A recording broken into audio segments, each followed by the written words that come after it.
Welcome everybody to Friday Night Young at Heart, featuring nursery rhymes, stories, songs, poems, Mother Goose, Aesop's fables, Lewis Carroll, limericks, larks, and such to keep us all young at heart. I'm Father James DeLucio in the Paulist Fathers Rectory Library here in Manhattan, and tonight's selection is something that you have been waiting for all summer. Just a few days.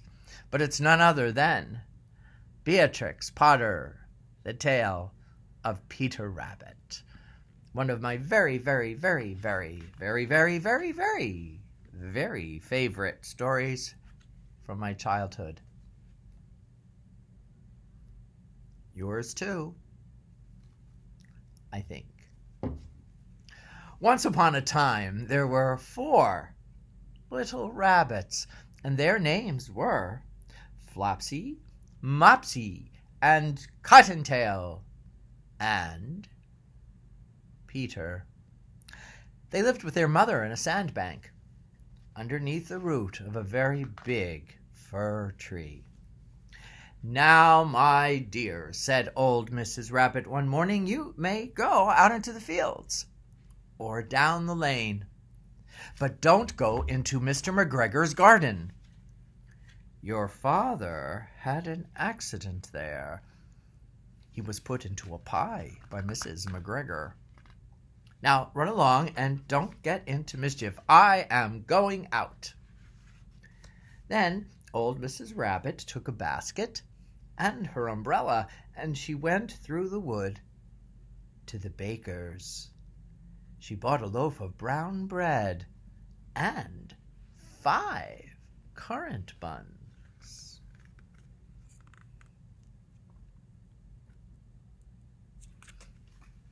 Lovely lady, don't you think? Flopsy, Mopsy, and Cottontail, who were good little bunnies, went down the lane to gather blackberries, but Peter, who was very naughty, ran straight away to Mr. McGregor's garden.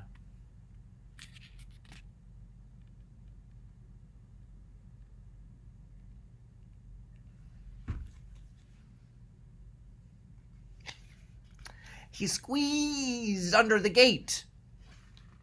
First he ate some lettuces and some French beans, and then he ate some radishes, and then, feeling rather sick, he went to look for some parsley. But round the end of a cucumber frame, whom should he meet but Mr. McGregor? Mr. McGregor was on his hands and knees planting out young cabbages, but he jumped up and he ran after Peter, waving a rake and calling out, "Stop, thief!"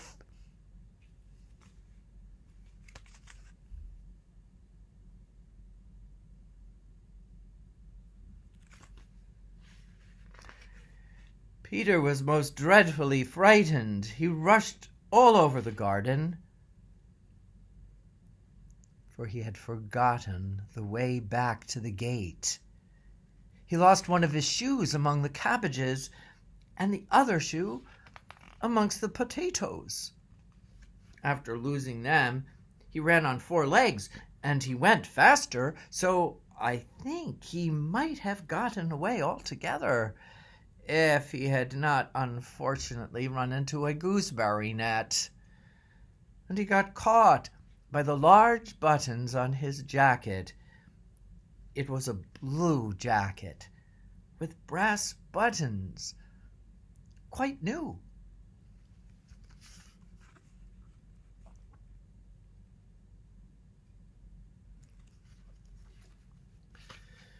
Peter gave himself up for lost and shed big tears, but his sobs were overheard by some friendly sparrows, who flew to him in great excitement and implored him to exert himself.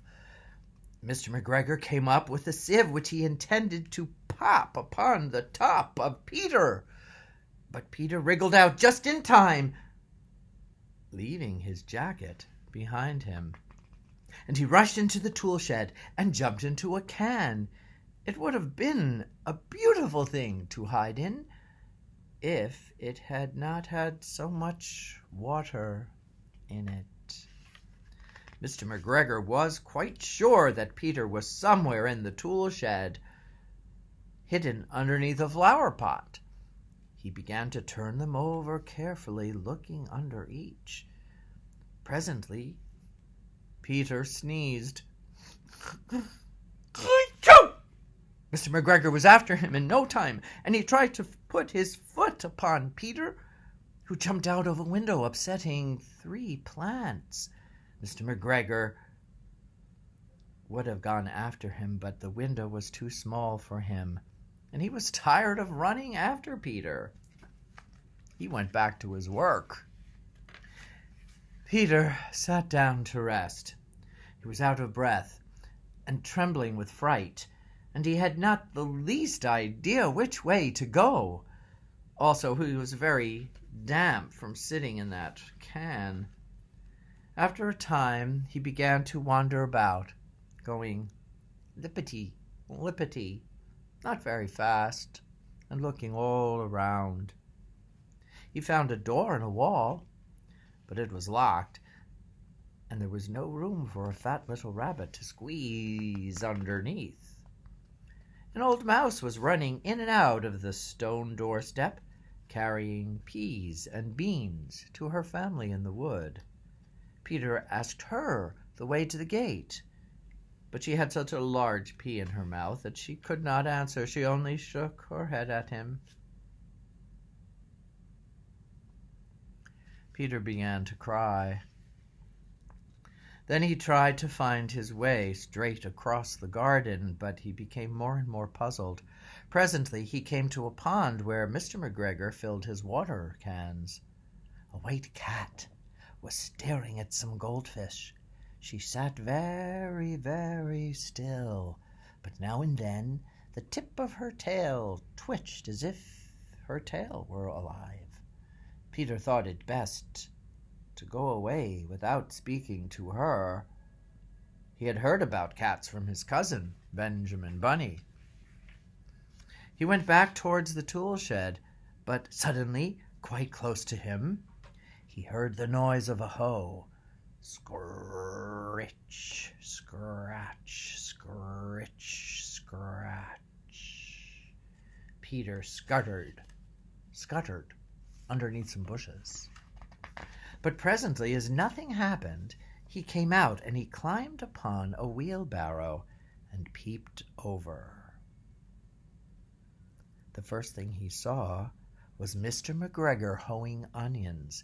His back was turned towards Peter, and beyond him was the gate.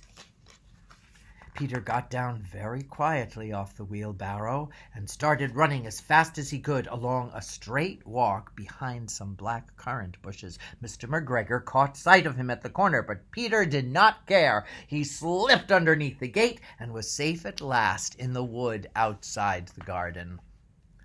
Mr. McGregor hung up the little jacket and the shoes for a scarecrow to frighten the blackbirds.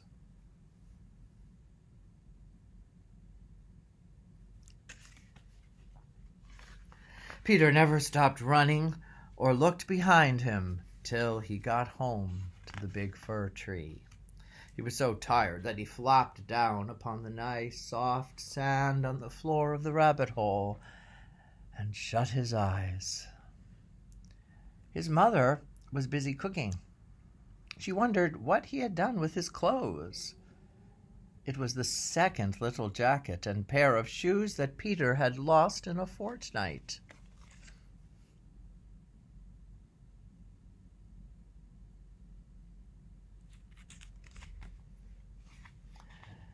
I am sorry to say that Peter was not feeling very well during the evening.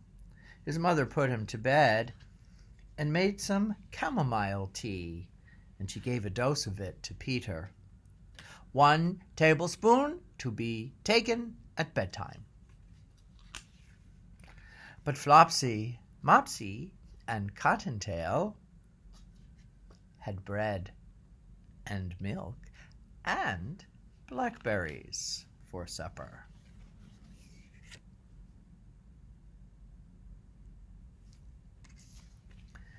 And we leave poor Peter Rabbit with a picture in our mind from the very opening page of the book. And